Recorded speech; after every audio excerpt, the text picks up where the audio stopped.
Bom dia, pessoal. Nós estamos começando mais um Café Econômico, um diário das principais notícias para você investir bem seu dinheiro. Hoje, dia 1º de dezembro de 2021, sim, estamos virando o mês, dia de queda na bolsa de ontem, mas tem um saborzinho aí de alta, né? Porque ela deu uma forte recuperada no final da tarde de ontem e a gente vai tentar explicar o que está acontecendo, tá? Sabatina de André Mendonça hoje para o cargo de ministro do Supremo Tribunal Federal. É uma das grandes expectativas do dia, isso vai acontecer na CCJ.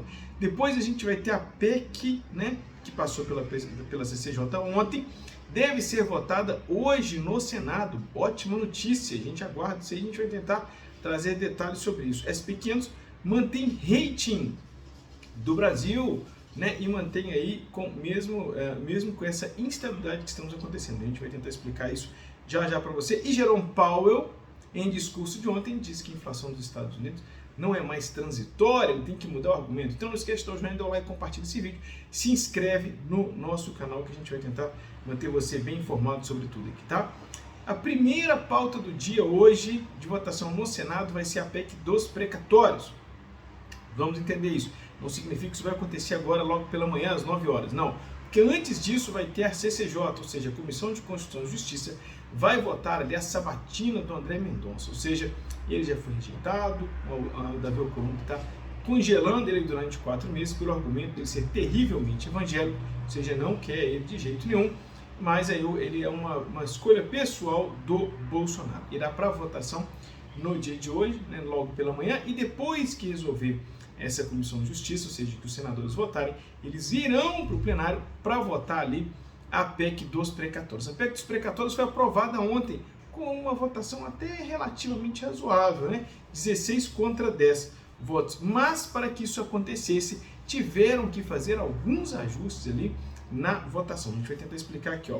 Primeiro dela, todo o espaço fiscal, ou seja, toda folga fiscal que a PEC dos precatórios vai gerar, ela deve ser vinculada ao Auxílio Brasil, tá? E outras despesas obrigatórias. Ou seja, não será possível utilizar esse dinheiro extra para farra, para oportunidades, para outras questões. Ou seja, vai ter que ser utilizado ali para ações sociais ou despesas obrigatórias, como saúde, educação, enfim, essas questões estão aí, tá? Não terá flexibilidade sobre esse dinheiro. Outra coisa que alterou na PEC é incluir o direito permanente à renda básica para pessoas em vulnerabilidade social. Ou seja, né, agora não vai ser mais uma opção, a pessoa vai ter que fazer um cadastro, ela entra ou sai, não. Se ela está em estado de vulnerabilidade, ela terá esse auxílio garantido de forma permanente, tá bom? Outra coisa aí que agradou muito o mercado, né? Muito. A gente tem um vídeo, inclusive, falando sobre os aspectos precatórios.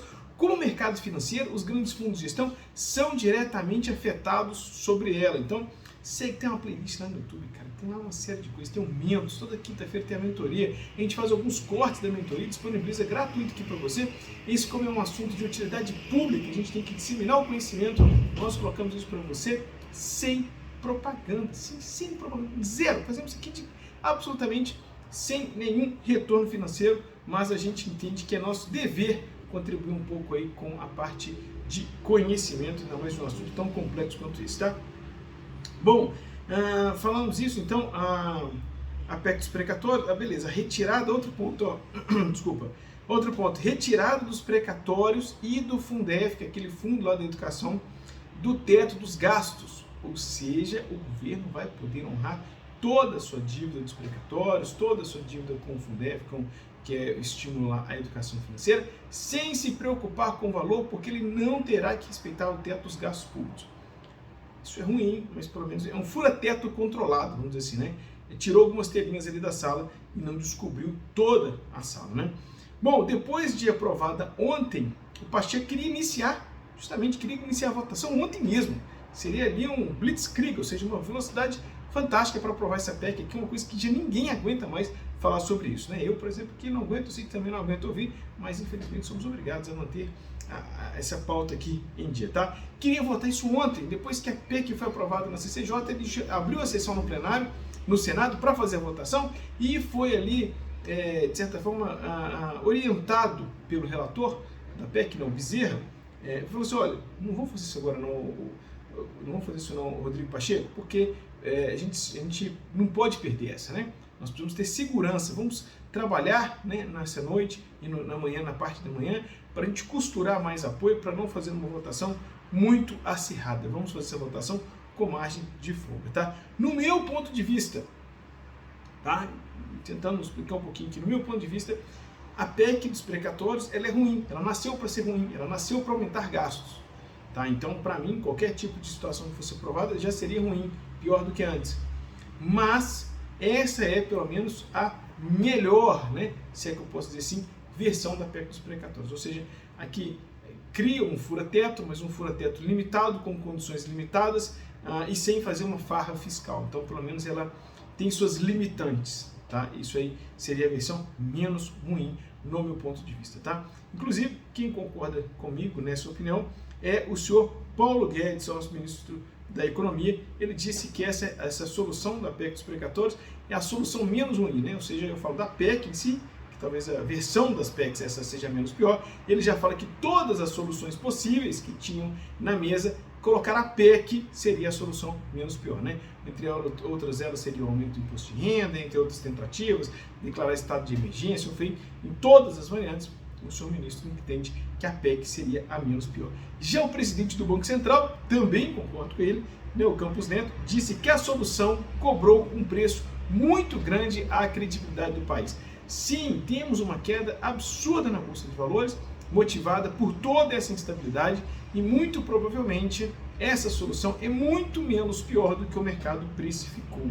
Tá? Pelo menos esse é o entendimento de muitos economistas e analistas. Agora, fato e verdade, né? A gente só especula, a gente só acredita, só faz a leitura, a gente vai ter que ver isso acontecer de fato na prática. Mas jogou a taxa de juros para cima, aumentou a inflação, gerou insegurança, gerou instabilidade, ou seja, o Campos Neto, que é o cara que tem que segurar ali a economia, ele sabe, né, o tanto que esse problema gerou um estresse acima do necessário, né? Enfim, a gente já discutiu coisa tão pior do que isso, né? Para chegar numa versão talvez mais light aqui da PEC. Tá? A votação, lembrando, deve ocorrer após aí a sabatina do André Mendonça, que deve ocorrer hoje pela manhã. Tá? Outro ponto positivo que saiu no final do dia, que deve agradar o mercado de hoje, a Standard & Poor's, o S&P, né? Não S&P 500. O S&P 500 é um índice da Bolsa lá americana, das 500 maiores empresas dos Estados Unidos, feito, inclusive esse índice é composto e monitorado pela Standard & Poor's, uma empresa de avaliação de rating, né, que faz essa avaliação de empresas aí. E a Standard & Poor's também faz avaliação, né, sobre países, e ela resolveu manter, né, divulgou isso no final do dia de ontem, a bolsa estava fechada, manteve ali estável a nota do Brasil, que ele é um BB-, não é uma boa nota, tá? Seria um BB+, né, seria o mínimo ali de um grau de investimento, ou seja, nós estamos BB-, a gente teria que ir para o BB e depois subir para o BB+.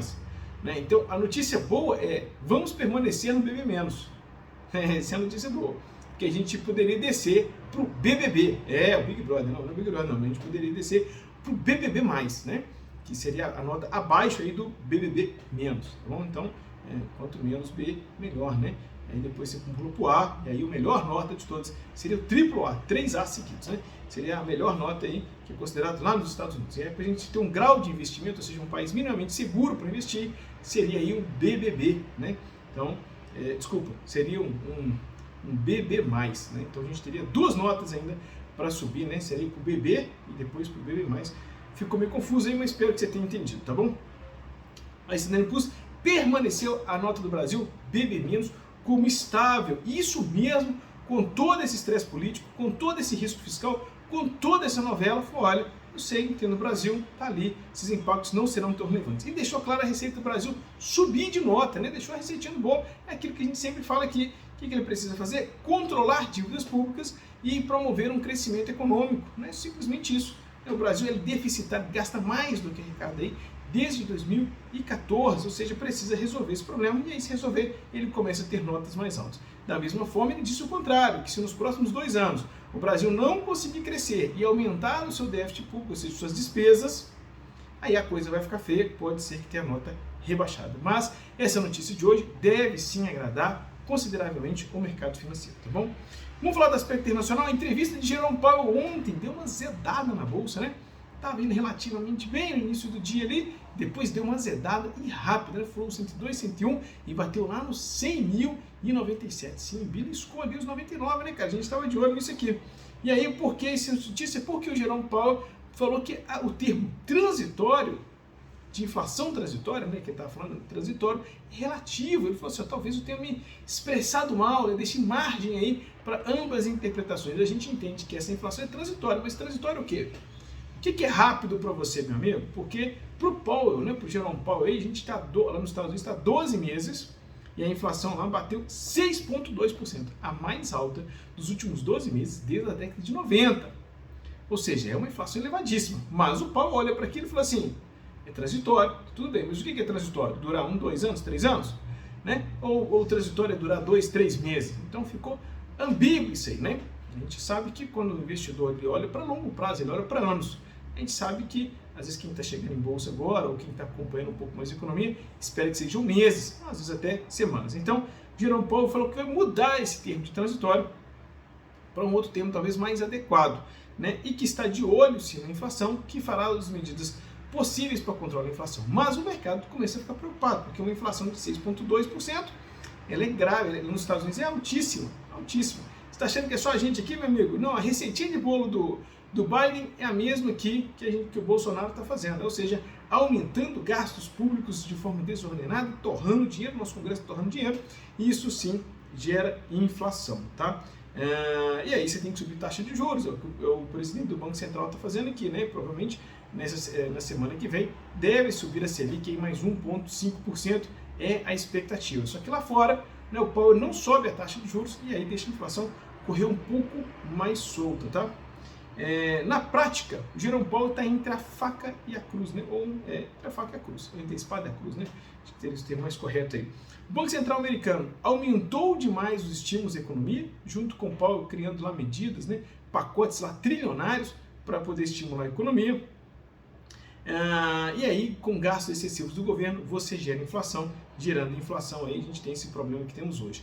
E agora, o problema dos Estados Unidos é que ele pode entrar numa estagflação, ou seja, estagnar o crescimento, porque não está crescendo tanto, é tanto gasto público que a indústria não está conseguindo reagir, né? As famílias não estão reagindo, ou seja, esse estímulo excessivo aí, ele é maquiado, né? Ou seja, é maquiado pelo próprio governo, ou seja, o governo está gastando, não está girando esse dinheiro de forma equilibrada na economia e ainda está gerando inflação, ou seja, você tem uma estagnação econômica junto com uma inflação, ou seja, perda de valor monetário, ou seja, é um problema grande, né? Então, isso não está ainda acontecendo nos Estados Unidos, mas é o risco do que pode acontecer na principal economia do mundo, é o risco também que a gente corre aqui, tá? E aí, você vai entender que nesse momento, a variante Ômicron, para o aspecto econômico, tá? Deus me livre de falar aqui do aspecto de saúde, mas do aspecto econômico vem a calhar. Porque uma leve paralisação, um leve lockdown na Europa fez com que o petróleo, que é um dos principais triggers, né, um dos principais fatores que eleva a inflação no mundo, tanto no Brasil quanto no exterior, teve uma queda abrupta em 3 dias de 17%. Ou seja, essa medida, Ômicron, né, essa variante Ômicron, fazendo a Europa dar uma leve paralisada, ou seja, ainda não paralisou, mas só o medo de paralisar, ou anúncios de que pode paralisar, já fez a cotação do petróleo cair 17%. Isso puxa a inflação global para baixo e abre um espaço aí para a recuperação econômica. Olha só, tá vendo?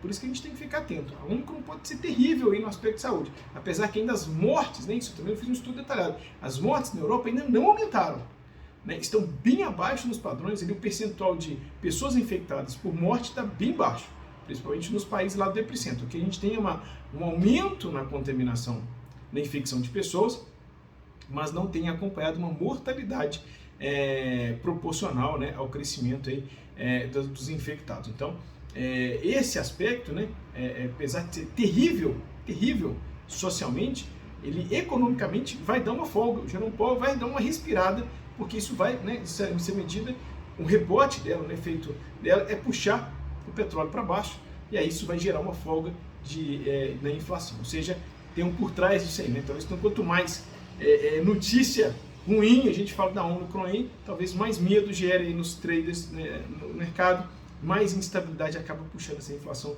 um pouco para baixo. O fato que a Ômicron ainda não se sabe, né, ainda por certo, se a eficiência da vacina sobre o fato, ou seja, todos os laboratórios pediram 15 dias aí para fazer estudos para poder falar se essa Omicron ela é pior, melhor, se essas mutações deixam a vacinação mais difícil, né? Se ela aumenta o risco da exposição às pessoas, ou seja, vamos ter que aguardar para termos aí embasamento, né? Por exemplo, a Delta, né, foi uma situação ruim, mas a vacina conseguiu ser eficiente. Então, quer dizer, a Omicron ainda precisa de um pouco mais de tempo.